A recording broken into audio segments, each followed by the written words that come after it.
Baik Dollar Victor, alhamdulillah, semua alhamdulillah. Semoga kita semua di hari yang penuh barokah ini senantiasa diberikan kekuatan dan kesehatan, serta dikuatkan juga keistiqomahan kita dalam mengaji. Kali ini di Ngaji Katresnan bersama guru kita bersama, yakni adalah Bapak Dr. Kiai Haji Ilhamullah Sumarkan MAG. Beliau adalah Ketua Lembaga Dakwah Nahdlatul Ulama Jawa Timur dan merupakan dosen di Universitas Islam Negeri Sunan Ampel Surabaya, juga Ketua Lembaga Dakwah Khusus Majelis Ulama Indonesia Jawa Timur.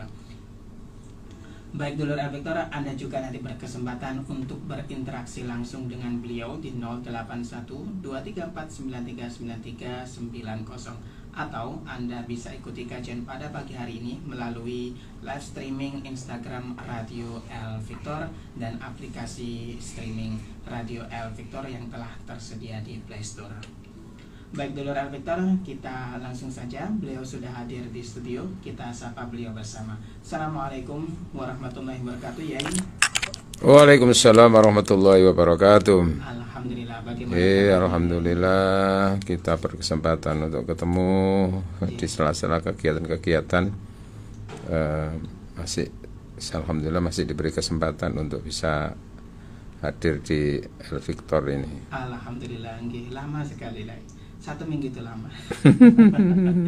Baik ya, mungkin sebelum kita masuk ke topik ya, ada yang perlu disampaikan? Yang jelas berkaitan dengan kemasjidan, kami tetap sampai sekarang itu masih senantiasa menggali kapling surga dari jamaah yang titip-titip untuk pembebasan tanah di Masjid At-Taqwa itu. Kemudian yang berikutnya ya alhamdulillah kami kadang-kadang tidak bisa aktif itu ya karena memang harus berbagi waktu dengan kegiatan-kegiatan lain yang penting berkaitan dengan tugas saya di kampus. Sehingga rata-rata menghadiri acara wisuda ke berbagai perguruan tinggi se-Jawa Timur itu rata-rata Sabtu Minggu. Masya Allah. Nah kalau luar kota itu biasanya itu pagi, kayak kemarin hari Selasa itu ke Sumeneb itu saya berangkatnya habis sholat subuh persis. Allah. Sampai sana jam 9 pagi. Ya lalu orasi ilmiahnya nanti jam 11 itu. Ini nanti juga begitu, nanti dari sini langsung ke Al-Fitrah. Termasuk alma maternya Mas Ishak sendiri ya. Dan termasuk istri ya di sana ya. Iya, yang sekarang lagi wisuda. Karena itu saya juga mengucapkan selamat. Mudah-mudahan istri Mas Ishak yang lagi wisuda itu dengan ilmu yang bertambah itu semakin barokah itu. Amin. Kemudian yang berikutnya juga kita kehilangan teman, kehilangan orang yang kita cintai di sini adalah Mas Hilmi yang biasanya senantiasa mengawal kegiatan kita ini. Oleh Allah 2 minggu yang lalu itu telah dipanggil menghadapnya. Mudah-mudahan arwah beliau diterima di sisi Allah, senantiasa mendapatkan maghfirah dan rahmat dari Allah. Ala hadiniyah wa kullinatu sholihah. Al-Fatihah.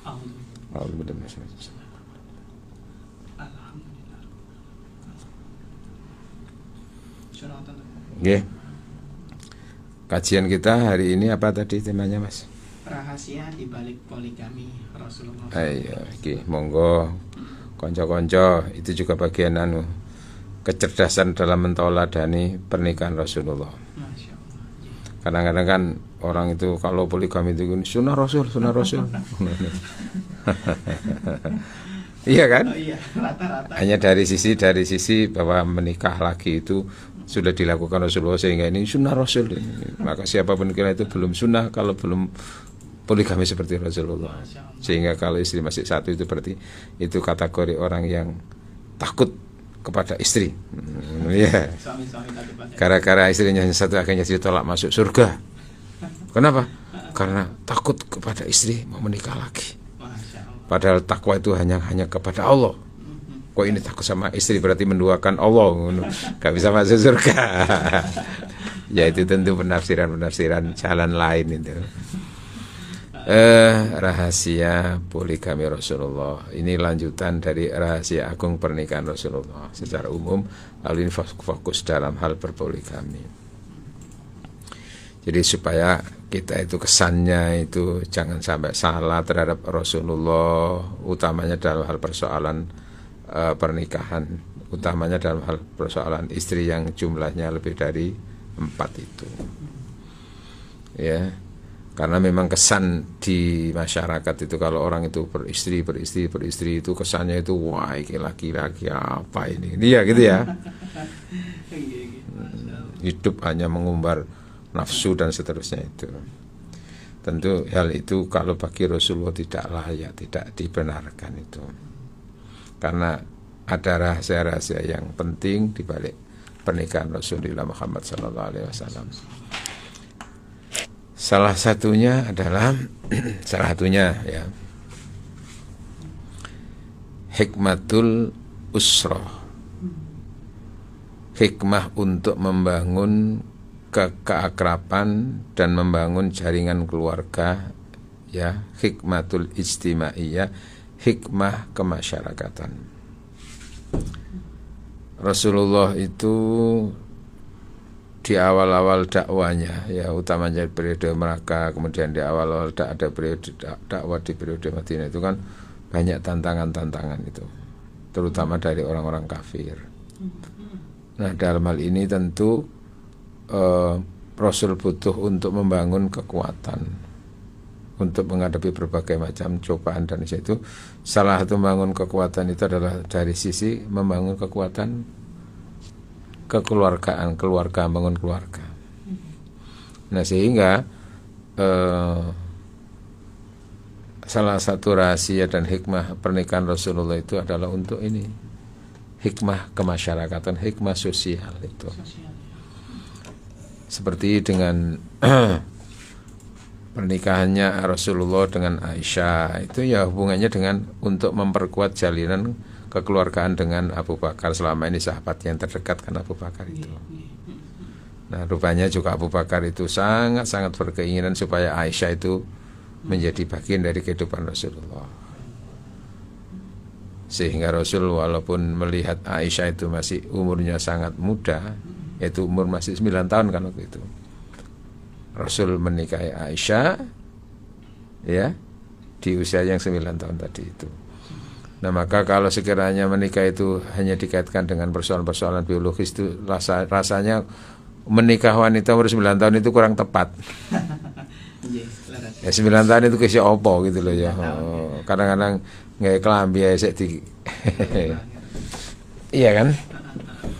Apalagi dalam hal urusan persoalan-persoalan biologis itu tadi itu. Jadi ini ada hikmah kemasyarakatan, memperkuat jalinan kekeluargaan di antara para sahabat tadi itu. Abu Bakar lalu menjadi mertua, Rasulullah menjadi menantu. Ini penting dalam rangka membangun kekuatan, diawali dari keluarga tadi itu. Terus nanti secara umum, di saat apalagi ketika itu adalah masa-masa sulit, masa-masa berjuang, masa-masa berdoa, dan banyak tantangan sekaligus hambatan. Hikmah kemasyarakatan diantaranya adalah ini juga pernikahan Rasulullah dengan ini kalau itu lebih tepat itu mengayomi ya. Pernikahan Rasulullah dengan Khadijah setelah meninggal. Khadijah itu kan bersama Rasulullah itu sekitar 25 tahun ya.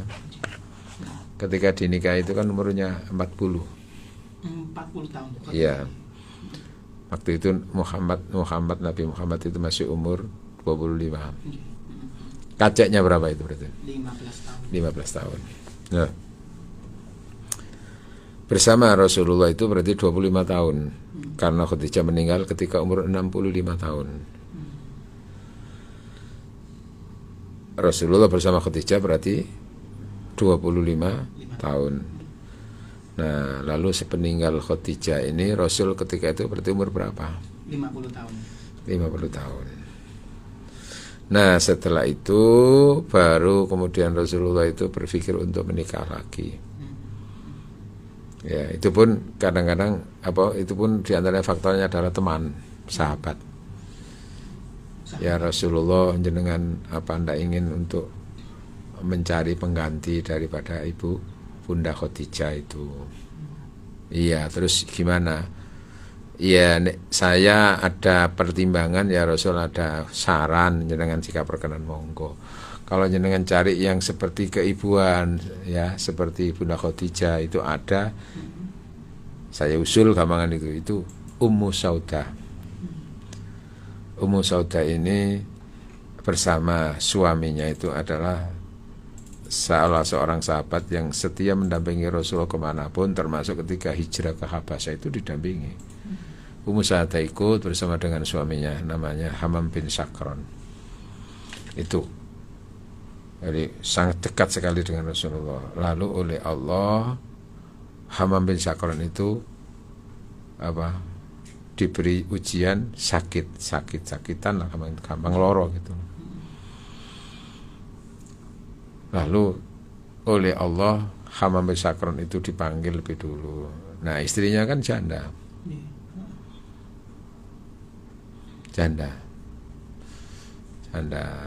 Ya sekitar umur 55 sampai 60 gitu. Nah, ada sahabat perempuan itu, ya Rasul, kalau jenengan cari perempuan yang seperti akhlaknya Bunda Khadijah, ya ini ya Ummu Saudah itu. Maka Rasulullah menikah dengan Ummu Saudah di usia 51 Rasul. Lalu Ummu Saudah berarti sudah berapa itu? Ya sekitar hampir 60-an begitu. Nah, sekarang Rasul menikah Ummu Saudah, aku cari apa? Iya gitu lah. Cari apa? Yang jelas bukan untuk kepentingan biologis itu. Dan Rasul juga mengakui di depan Ummu Saudah itu, ya Ummu Saudah, saya mohon maaf semaaf-maafnya. Saya itu kalau melihat panjenengan itu tidak ada kerentek apapun. Ya hanya faktor kemanusiaan aja, tidak ada nafsu sama sekali. Gitu loh ya. Satu memang ya sudah lebih tua, lalu yang kedua ya orangnya itu bodinya itu gemuk gitu deh ya, sehingga kalau jalan itu ya nggak ideal bagi seorang perempuan itu, ya seperti itu. Maka Rasul bilang, mohon maaf saya seperti ini perasaan saya kalau melihat sampean itu, gitu lah ya. Nggak ada perasaan sebagai seorang laki-laki dan istri itu, gitu lah ya. Yes, pokoknya semata-mata ini kemanusiaan, penghargaan atas jasa-jasa diri dan suaminya itu dinikahi, dan dengan itu statusnya lebih baik tahu Ummu Saudah itu daripada dengan suami yang sudah meninggal itu, tanpa sedikit pun arti untuk melecehkan, tidak gitu. Tapi dengan status menjadi istri Rasulullah kan luar biasa peningkatannya itu. Ada motivasi itu, jadi bukan motivasi nafsu dengan Khadijah itu. Di samping tadi itu yang Aisyah itu masih sangat belia, itu juga begitu. Kalau untuk kepentingan biologis ya ngapain cari umur yang masih 9 tahun kan itu. Di situ Rasulullah itu mesti ada rahasia yang lebih agung itu. Itu namanya hikmatul ijtimaiyah. Termasuk hikmah kemasyarakatan lagi itu adalah perkawinannya dengan Hafsah. Hafsah itu putri Sayyidina Umar. Suaminya meninggal dalam perang, tapi sudah masuk Islam. Nah, dalam keadaan meranda seperti itu, apa meranda itu? Meronda, rondo. Ketika Hafsah ini dalam keadaan meranda tadi itu, suaminya kan sudah meninggal karena perang. Umar sebagai orang tua itu galau, mikir tuh ya, anak perempuan dengan anak laki itu beda lah ya. Itu galau ya. Mikir punya anak laki dengan punya anak perempuan itu beda. Utamanya nanti kalau sudah waktunya nikah, belum nikah itu bingung itu. Nah, Umar itu kepinginnya bagaimana anaknya yang ya janda tadi itu, karena suaminya meninggal itu, segera punya suami laki. Maka orang tua itu melihat, meneropong. Nah, kepinginnya supaya Hafsah itu bisa menikah lagi. Yang ditawari oleh Umar adalah Abu Bakar. Abu Bakar? Iya. Masya Allah. Mas Abu Bakar, mohonlah sampean berkenan untuk menikahi putri saya. Karena ukurannya waktu itu fokusnya itu bukan persoalan fisik, bukan persoalan apa ini, persoalan harta, tapi semata-mata akhlak. Karena di hadapan Umar itu, ya Abu Bakar itu adalah manusia terbaik setelah Rasulullah di masa Rasul itu. Nyenengan nikahi mawon putri kula. Nah, Abu Bakar kan tahu apa temperamentalnya tadi itu.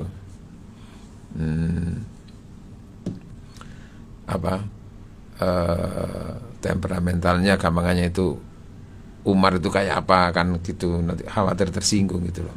Sifatnya Umar itu. Maka dia itu menolaknya dengan hati-hati sekali kata-kata itu. Mohon maaf, saya tidak ada minat untuk menikah lagi gitu. Nah kalau sudah menawarkan dulu itu kan ya mesti kecewa toh. Tapi bagaimana membungkus bahasa supaya nggak berlarut-larut kecewa, apalagi sampai dihina-hina itu tambah gak karuan, nanti ada dendam dalam cinta nanti itu. Mohon maaf Mas Umar ya, ngono. Ya Umar akhirnya ya memaklumi ya itu, tapi kini sudah menawarkan itu. Jadi tidak apa-apa ditawa-tawa itu. Lalu menikah dengan Hafsah itu ya begitu sejarahnya itu. Ketika Hafsah ini janda, Umar itu mendatangi Abu Bakar tadi kata lah. Habis itu mikir siapa lagi gitu. Nah yang dilihat adalah Utsman. Utsman waktu itu juga duda. Karena dalam waktu perang Badar, satu sisi berita gembira, tapi satu sisi berita duka. Ya, berita gembiranya itu karena Islam menang dalam perang itu, perang Badar itu. Tapi dukanya adalah ya karena waktu itu Hafsah ini berstatus sebagai seorang janda, suaminya meninggal, itu kan ada berita duka itu. Nah setelah itu lalu ini tadi kepinginnya bagaimana putrinya itu juga menikah, segera menikah itu. Tawarkan lagi. Oh, waktu itu Utsman ini berstatus duda karena pada saat ketika ada perang Badar itu, ketika ada perang itu Hafsah itu menjadi janda, suaminya mati. Lalu Umar iki melihat, oh ternyata Utsman itu juga beberapa waktu yang lalu juga menjadi seorang duda. Jadi Rasulullah itu ketika terjadi perang Badar itu satu sisi senang karena menang, tapi satu sisi juga sedih, bukan karena persoalan perangnya, tapi sedihnya itu putrinya itu ya janda karena suaminya meninggal gitu loh. Nah berarti kan Utsman itu duda gitu loh, karena istrinya Ruqayyah itu meninggal. Nah oleh Umar diteropong itu, wah ini termasuk kalau duda ini duda keren gitu ya, orangnya kaya, orangnya gitu. Didatangi itu Utsman itu, Mas Utsman, berkenanlah untuk menikahi putri saya Hafsah itu. Ya Utsman itu ya begitu hati-hati bilangnya itu, mohon maaf saya rupanya belum bisa melupakan kenangan indah bersama Dinda Ruqayyah itu yang sudah meninggal itu. Saya belum bisa. Ngapunten. Ya udah tersinggung juga Umar itu. Tapi ya tersinggung aja gitu loh.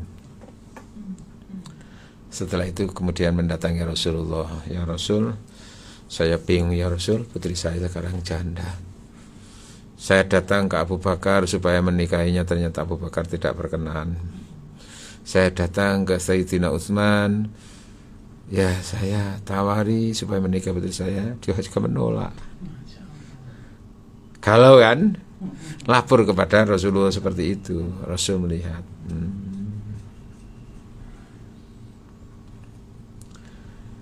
Maka Rasul bilang kepada Umar, wahai Umar, yatazawwaju Utsman. Ya tadi kan ditolak Abu Bakar, ditolak Utsman kan? Yatazawwaju Utsman man huwa khairu min Hafsah. Yang akan menikahi Utsman itu akan menikah dengan orang yang lebih mulia dibanding dengan Hafsah. Hafsah kan putrinya Umar. Lah mau menikah dengan orang yang lebih mulia daripada Hafsah itu siapa? Ternyata apa? Ya, istrinya Utsman kan meninggal Ruqayyah itu, tapi kan punya adik Ummu Kulsum. Nah, maksudnya Utsman akan menikahi wanita yang lebih mulia daripada siapa tadi itu? Hafsah. Apa? Utsman, iya betul. Utsman akan menikah dengan wanita yang lebih mulia daripada Hafsah. Siapa yang lebih mulia dari Hafsah itu? Ya putrinya Rasul sendiri. Masya Allah.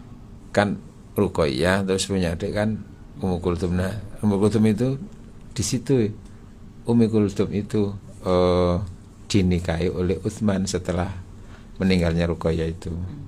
Sehingga Utsman itu diberi julukan Dzunnurain, laki-laki yang punya dua cahaya. Putri Rasulullah pertama adalah Ruqayyah, kemudian menikah dengan, nah, yatazawwaju Utsman man. Utsman itu akan menikah dengan orang yang lebih baik daripada Hafsah. Siapa? Ya putri Rasulullah kan lebih baik tentu ya. Iya, itu dari sisi cerita apapun itu tentu lebih mulia gitu. Wa yatazawwaju Hafsata, dan Hafsah itu akan menikah dengan laki-laki man huwa khairun min Utsman wa Abu Bakar. Dan yang akan menikahi Hafsah itu adalah orang yang lebih baik daripada Utsman, daripada Abu Bakar. Mikir iku Umar. Orang yang menikahi putri saya orang yang lebih baik daripada Abu Bakar dan Utsman. Aku tak pikir-pikir sapa itu. Ya Rasul nek boten lepat berarti jenengan piyambak ingkang menikahi. Kan jenengan yang lebih baik dari lebih mereka itu. Ya, insyaallah saya yang akan menikahi sapa Hafsah. Sawan nang gak karu-karuan itu. Jadi mengadu itu hanya ya curhat supaya ada solusi gitu loh ya. Ini Rasulullah melihat betapa galaunya Umar, sementara Umar selama ini adalah tulang punggung termasuk dalam perjuangan kan akhirnya itu dijalin itu kekeluargaan itu. Maka Rasul menikahi Hafsah yang berstatus sebagai janda kan gitu. Betul. Yang akan menikahi Hafsah adalah orang yang lebih baik dari Abu Bakar dan Utsman. Siapa? Ya Rasulullah. Dan yang akan menikah dengan apa itu? Yang menikah dengan Hafsah itu orang yang lebih baik daripada Abu Bakar dan Utsman. Oh, sewenang Umar iki. Oh, Rasulullah ini. Sewenang diungkari pada Abu Bakar. Mas Abu Bakar alhamdulillah jenengan mboten sia menikahi putri kula. Saniki kula angsal ingkang sewae. Oh, selamat. Itu juga Utsman ya, terima kasih. Nggih. Kalau persemerap nopo kan kali apa piyambak atau kali apa Rasulullah itu. Wih, luar biasa itu. Ada di situ hikmah apa? Menjalin keakraban, kebersamaan, hikmah ijtimai kemasyarakatan sosial. Nah, Umar itu orang yang juga berjasa perjuangan Rasulullah. Penghargaannya diantaranya menikahi putrinya. Itulah makanya ketika sempat ada salah fahaman Hafsah dengan Rasulullah itu kan sempat marah-marah Hafsah itu. Iya, ya sudah Rasul minta maaf gitu. Cuman sudah ndak usah nanti kasus ini nggak usah diceritakan, itu persoalan ini kita cukup internal aja. Tapi ternyata nggak bisa, perempuan itu juga nggak bisa menahan itu. Apa yang diketahui itu didiamkan itu nggak bisa. Cerita kepada istri yang lain, ditegur oleh Allah melalui Rasul sendiri, istrimu tidak menjaga. Itu di situ Rasul tersinggung. Nah maka ketika itu sempat Hafsah itu dipulangkan dulu ke orang tuanya, ke Umar. Oh dimarahi habis-habisan sama siapa itu? Iya. Malah sampai kamu ngerti, kamu dinikahi Rasulullah itu bukan karena Rasul melihat kamu itu cantik atau apa, itu bukan itu, karena menghargai ayahnya. Oh ijo. Masih hati-hati pok ambek bojo ngono lho, dinasihati ngono. Masyarakatan itu hikmatul ijtima. Iya. Ada hikmah lagi dari sisi yang lain adalah hikmatul ilmi, rahasia dalam pengembangan ilmu. Jadi gini, ini langsung aja nanti singkat aja dalam arti saya mungkin tidak sampai persis jam 8 itu ya. Karena sudah janji dijemput jam 8. Jadi gini, hikmatul ilmi, hikmuh pengembangan ilmu. Syariat Islam itu kan bukan hanya untuk laki-laki, tapi kan juga untuk perempuan, terutama persoalan-persoalan hukum, persoalan-persoalan kesucian dan seterusnya itu. Nah, ajaran Islam itu kan mencakup segala hal, termasuk khususnya adalah hubungannya dengan persoalan laki perempuan, persoalan biologis, persoalan masalah alat kelamin, bagaimana ketika itu mau wudhu, ketika mau apa itu, kan gitu toh. Ada seorang wanita itu datang kepada Rasulullah itu konsultasi masalah kewanitaan gitu loh. Ya Rasul, kalau saya habis haid itu mandinya ya apa secara Islam itu? Ya bersih dulu, kemaluannya gini.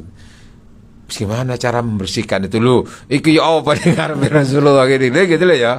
Tapi supaya dia nggak keliru juga gitu loh ya. Kan kita itu banyak kadang-kadang karena nggak mau tanya alasannya tabu tapi malah melanggar kan? Itu loh ya. Harus diperjelas itu ya.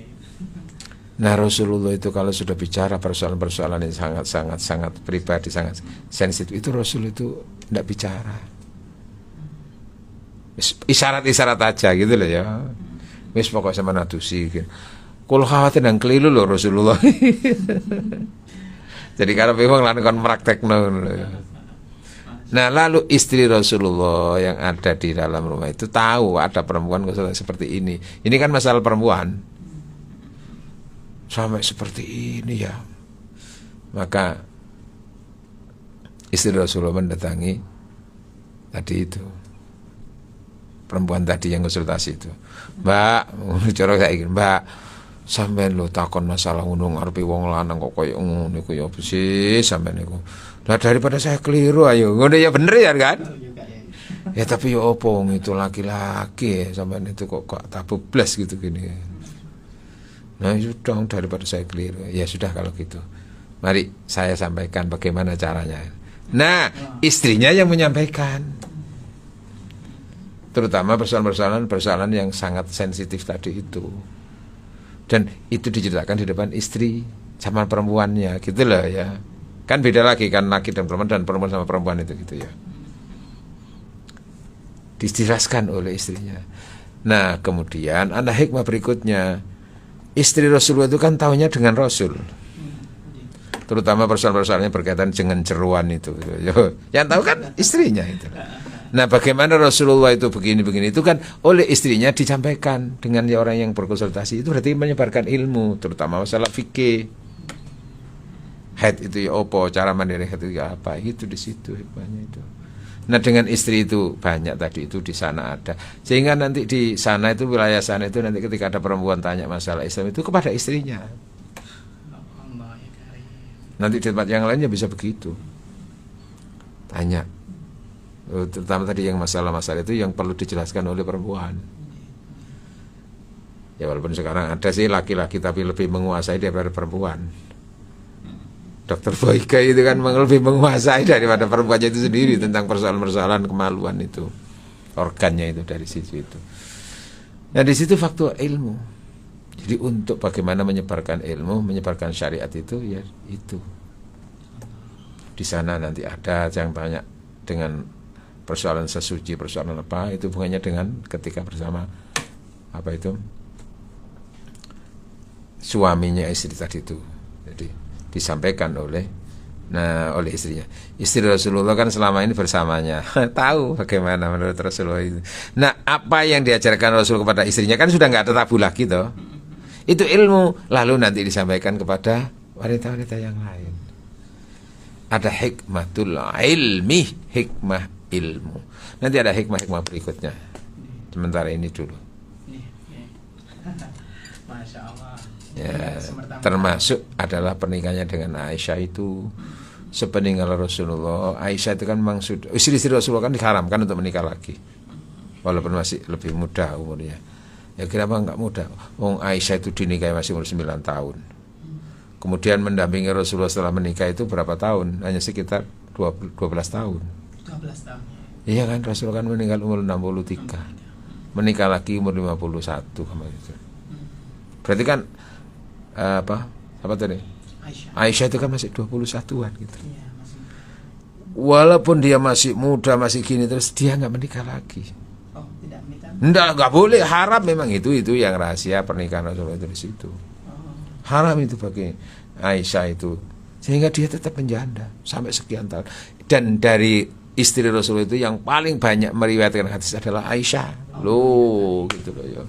Berjasa dalam menyebarkan ilmu berkaitan dengan hadis Rasulullah Muhammad SAW. Itu namanya hikmatul ilmi. Oke, monggo, terima kasih.